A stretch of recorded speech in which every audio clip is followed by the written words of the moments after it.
Olá, sejam bem-vindas e bem-vindos ao canal. E no vídeo de hoje eu quero falar sobre um assunto que, no meu ponto de vista, às vezes é mal compreendido e gera uma certa confusão na hora de pensar sobre ele. Eu quero falar sobre traição.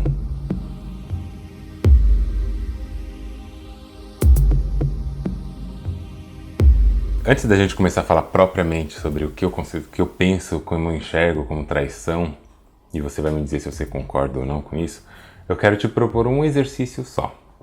Mentalize aí, pensa em um casal. Seja dois homens, duas mulheres, um homem e uma mulher. X. Pensa em um casal. A pessoa A traiu a pessoa B. Guarda essa informação, depois a gente volta para falar sobre isso. Antes da gente falar mesmo sobre traição, acho que é importante a gente entender que um ser humano, e eu já falei isso várias vezes aqui no canal, ele é feito a partir de um outro ser humano. A gente se constrói, nossos hábitos, nossas formas de enxergar o mundo, a gente se transforma praticamente, se constrói a partir do contato com outro ser humano, do convívio. E esse convívio pode ser um convívio a partir de imagens, pelo que você vê na mídia, pelo que você vê por aí, por fotografias, pode ser pelo contato simplesmente do som, a partir da música, a partir de manifestações artísticas, e pode ser pelo contato físico do dia a dia, pela convivência, pelos laços sociais que a gente constrói, seja esses laços de amizade apenas, ou de romance, laços amorosos, enfim. A gente se constrói a partir de um contato. Esse contato vai fazendo ligações e vai nos modelando, vai nos transformando em pequenos detalhes. E na somatória, nós somos muito mais do que nós imaginamos como parte da outra pessoa, parte do outro conjunto. Nós não somos tão independentes quanto a gente acredita. E nessa combinação de personalidades, de formas de existir, de desejos, de realizações, a gente vai percebendo que cada ser humano é um casinho particular. Cada pessoa tem aquilo que satisfaz o gozo dela, o gozo no sentido mais amplo da palavra, aquilo que satisfaz os seus desejos, as suas necessidades fisiológicas, inclusive. A gente precisa entender também que nosso estar com o outro é ao mesmo tempo estar no outro, assim como o outro está em nós. E nós formamos essa combinação, esse emaranhado, e esse emaranhado todo a gente chama de eu. O nosso eu é um conjunto daquilo que nós sentimos e percebemos de nós, daquilo que se reflete na outra parte e que volta para nós, e nós somos um organismo complexo, psicologicamente falando, e nós precisamos entender essas nossas questões. Geralmente a gente quer manter as características que nós mais gostamos, as características que a gente mais sente prazer e satisfação, ainda que num plano inconsciente. Quando isso acontece, a gente busca estabelecer relações que, de preferência, vão atender a essas nossas expectativas. Por isso que eu falo, às vezes, nos textos do blog, no Instagram, que o outro, ele tá ali, isso espero que vocês entendam bem, ele tá ali para suprir a nossa necessidade. Mesmo que nós não demos a isso um nome de o outro e relação, mesmo que você não chame dessa maneira, mesmo que você não enxergue assim, nós olhamos na outra pessoa unicamente aquilo que as nossas capacidades mentais permitem. O que eu conheço de você, o que você conhece de mim, estão em mundos diferentes. O que eu gosto de uma pessoa é aquilo que a minha mente permitiu produzir e permitiu receber daquela pessoa para que eu possa dizer a ela que eu gosto dela. Eu não faço ideia do que passa na mente daquela pessoa quando ela também diz que gosta de mim. E nesse vai e vem, nessa forma de construção de subjetividades e relações, a gente tende a formar pactos. Pactos ora menores, horas maiores, pactos que vão permitir que essa relação de satisfação, de convívio, de contato se mantenha e se estenda por mais tempo. Enquanto durar nossa relação com a outra parte, com o outro sujeito, nós vamos manter pactos, desde micro até macro pactos, para que a gente consiga ter o retorno. E isso não quer dizer que é um egoísmo. É uma coisa que acontece no plano inconsciente, você nem percebe o que está acontecendo. E esses pactos vão sendo construídos, às vezes eles vão crescendo em dimensão, em simbologia, em significados, para que o nosso contato, nossas realizações estejam de acordo. E lembrem, mesmo que eu diga que eu não vou saber exatamente o que você pensa quando você diz que gosta de mim, E você não sabe o que eu penso quando eu gosto de você. Na hora que nós estabelecemos pactos, nós estamos tentando chegar em um consenso.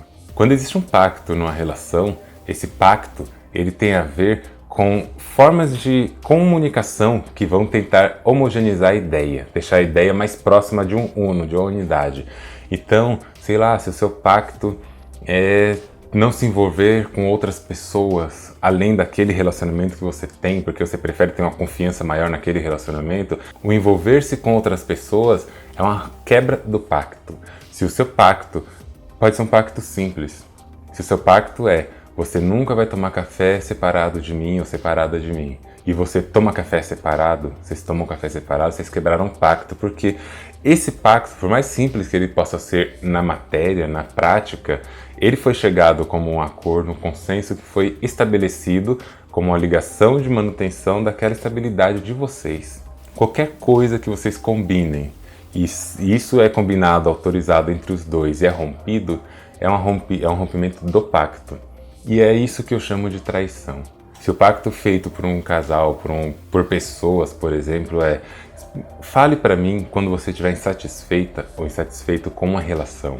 Conta pra mim se as coisas não estiverem indo bem e as duas partes ou as mais partes envolvidas acordaram e combinaram isso, não fazer isso é uma traição. Quando eu pedi para vocês pensarem lá no comecinho de um casal e que teve a traição, eu aposto que a maioria de vocês pensou que houve relação sexual fora daquele conjunto, dos dois.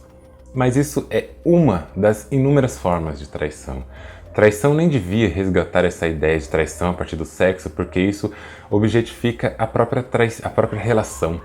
Objetifica o próprio fato de se envolver com a pessoa, como se um envolvimento, um relacionamento interpessoal e romântico fosse gerado a partir do sexo. E não é verdade.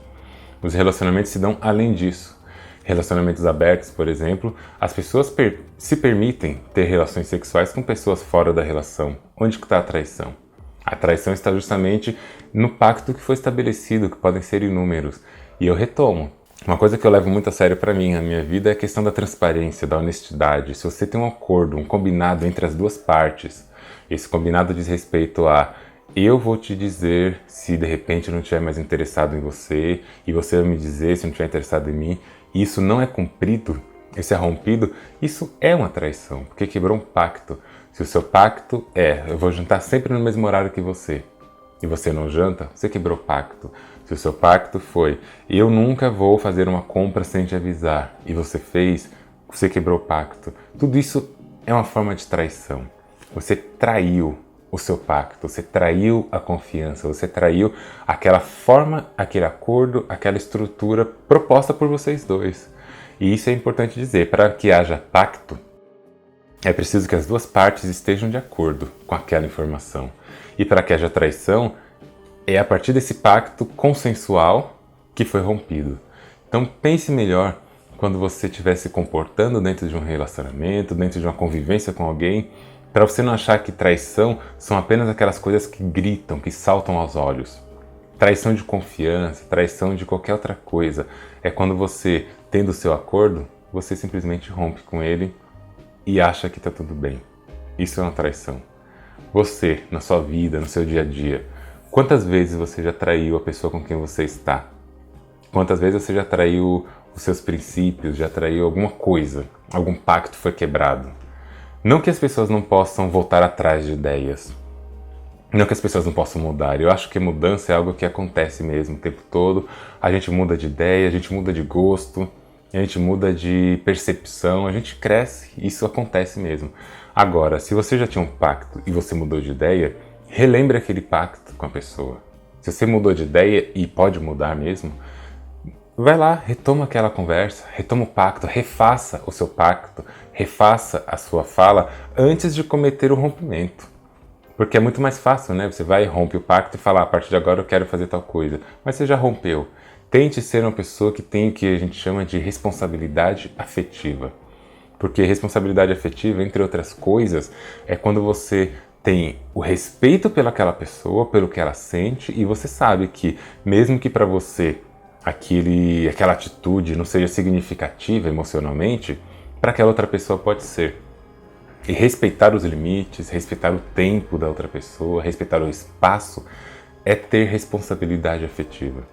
Se você não tem responsabilidade afetiva, provavelmente você vai quebrar muitos pactos por aí, porque quem não tem responsabilidade afetiva se coloca em primeiro plano, acima, independente do que a outra parte pode sentir.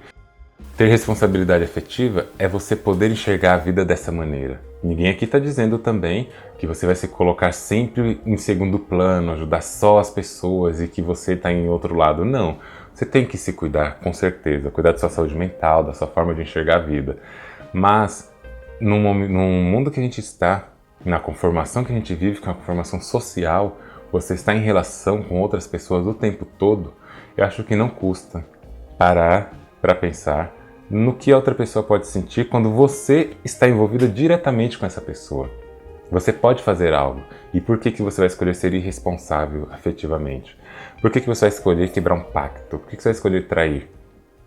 Pode ser que sejam esses os seus valores e que está tudo bem para você. Ok, se estiver tudo bem para você desse jeito, informe a outra parte, a tempo. Avise a outra parte que esse é o seu modo de trabalhar, seu modus operandi. E a vida segue. Ninguém é obrigado a se encaixar na caixinha de ninguém. Mas isso vale inclusive pra gente. Eu não posso exigir que a outra parte se encaixe na minha caixinha só porque a partir de agora eu mudei a minha chave e mudando a minha chave eu mudei todas as minhas sequências de conceitos e símbolos a partir daí. A gente precisa entender que no mundo onde as relações humanas acontecem o tempo todo, a confiança ainda é algo importante. As relações se mantêm melhor quando existe algum tipo de confiança. E traição não é coisa grande apenas. Traição é quebra de pactos. Espero que você tenha gostado desse vídeo. É claro que a gente abordou o assunto de forma muito rápida, mas se você quiser deixar nos comentários, a gente grava mais vídeos sobre pontos específicos e a gente vai expandindo. Seja como for, de um jeito ou de outro, pense sobre o seu comportamento, sobre o que você tem feito. Eu vou pensar sobre as minhas coisas, porque eu também não sou uma pessoa perfeita, eu tenho defeitos, eu preciso repensar o tempo todo. E conforme eu vou pensando, eu trago aqui para compartilhar com vocês, e vocês vão falando do lado de lá, do lado daí, o que vocês acharam. E eu espero que vocês fiquem bem e nos vemos no próximo vídeo. Você já parou para pensar?